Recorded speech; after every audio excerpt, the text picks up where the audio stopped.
மார்கழி மாதத்துல வர்ற வளர்பிறை ஏகாதசி தான் வைகுண்ட ஏகாதசி. மகாவிஷ்ணுவை வழிபடுறதுக்கான வருஷத்திலேயே மிகச்சிறப்பு நாள்னு சொல்வாங்க. இந்த நாள்ல வைகுண்டத்தின் கதவுகள் திறக்கப்படுதான்னு நம்ம முன்னோர்கள் நம்பிக்கை வைத்திருந்தாங்க. இந்த வழக்கம் முதல்ல ஆரம்பிச்சது திருச்சி ஸ்ரீரங்கம் திருவரங்கத்துல. அங்க பெருமாள் ரத்தின அங்கியில் கிழிகளோட பரமபத வாசல் வழியா பக்தர்களுக்கு தரிசனம் தருவார். இந்த வாசல் வழியா நுழைஞ்சு இறைவனை தரிசிச்சா மறுபிறவி கிடையாதுன்னு நம்பிக்கை. இந்த வருஷம் டிசம்பர் 30ஆம் தேதி வைகுண்ட ஏகாதசி வருது. எல்லா மாதமும் ஏகாதசி வந்தாலும் எல்லாராலையும் விரதம் இருக்க முடியாது. அப்படி முடியாதவர்கள் கூட இந்த ஒரு நாளை கடைபிடிச்சாலே 3 கோடி ஆண்டு பூஜை செய்த பலன் கிடைக்கும்னு சொல்வாங்க. அன்னைக்கு முழு விரதம் இருந்தா நல்லது. முடியாதவர்கள் அரிசி இல்லாத பால் பழம் மாதிரியான சாத்வீக உணவு மட்டும் சாப்பிடலாம்.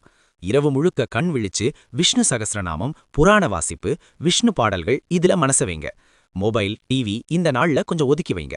மறுநாள் காலையில 21 காய்கறிகளோட சமைச்சு சாப்பிடலாம். நெல்லிக்காய், சுண்டைக்காய், அகத்திக்கீரை இருந்தா ரொம்ப நல்லது. முடியாதவர்கள் சாதம் சமைச்சு பெருமாளுக்கு நெய்வேத்தியம் படைச்சு விரதத்தை முடிக்கலாம். ஒரு முக்கியமான விஷயம், இந்த நாள்ல துளசி இலைகளை பறிக்கக்கூடாது. அதனால பூஜைக்கு தேவையான துளசியை முன்னாடியே தயார் பண்ணி வைங்க. இந்த வைகுண்ட ஏகாதசி உங்களுக்கும் உங்க குடும்பத்துக்கும் அமைதி, ஆரோக்கியம், அருள் எல்லாம் கொண்டு வரட்டும்.